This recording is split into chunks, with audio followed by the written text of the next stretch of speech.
পণের জন্য বধূ নির্যাতন, পণের জন্য খুন, এমন অভিযোগ বারবার আলোড়ন ফেলেছে সমাজে। আর এবার পণ আদায়ে ষড়যন্ত্রের নয়া কৌশল।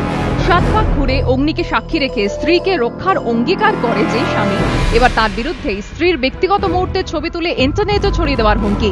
লক্ষ্য পণের টাকা। কলকাতা বাগবাজারের বাসিন্দা অনির্বাণ দত্তর সঙ্গে 1 মাস আগে বিয়ে হয় বিজয়গড় এলাকার এক তরুণীর। কিন্তু অভিযোগ, বিয়ের পর থেকেই বাপের বাড়ি থেকে টাকা নিয়ে আসার জন্য স্ত্রীর ওপর চাপ দিতে থাকেন অনির্বাণ দত্ত এবং তার বাড়ির লোকজন। টাকা না দেওয়ায় স্ত্রীর ব্যক্তিগত মুহূর্তের বিভিন্ন ছবি তুলে ব্ল্যাকমেল করতে শুরু করেন অনির্বাণ। কয়েকদিন আগে অফিসের কাজে যাওয়ার কথা বলে অনির্বাণ দত্ত বেঙ্গালুরু যায়।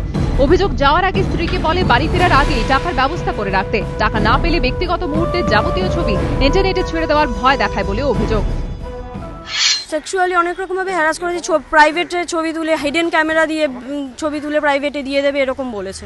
আমার বোনের জীবনটাকে নষ্ট করতে চাইছে, সেটা আমরা কিছুতেই মেনে নিতে পারছি না। অভিযোগকারিনী পরিজনদের আরও দাবি, বিয়ের আগে অনির্বাণ দত্ত নিজেকে একটি তথ্য প্রযুক্তি সংস্থার ইঞ্জিনিয়ার বলে পরিচয় দিয়েছিলেন, কিন্তু পরে বেঙ্গালুরু সংশ্লিষ্ট সংস্থায় গিয়ে দেখা যায় অনির্বাণ দত্ত নামে সেখানে কোনো কর্মীই নেই।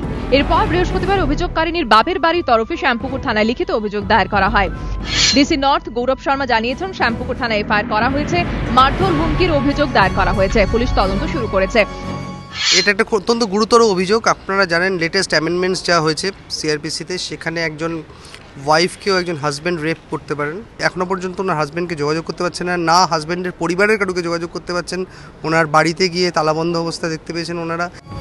অভিযোগকারিনীর পরিজনদের দাবি, ঘটনার পর থেকে অনির্বাণ দত্ত এবং তার পরিবারের লোকজন পলাতক। ময়ূখ ঠাকুর চক্রবর্তীর রিপোর্ট, এবিপি আনন্দ, কলকাতা।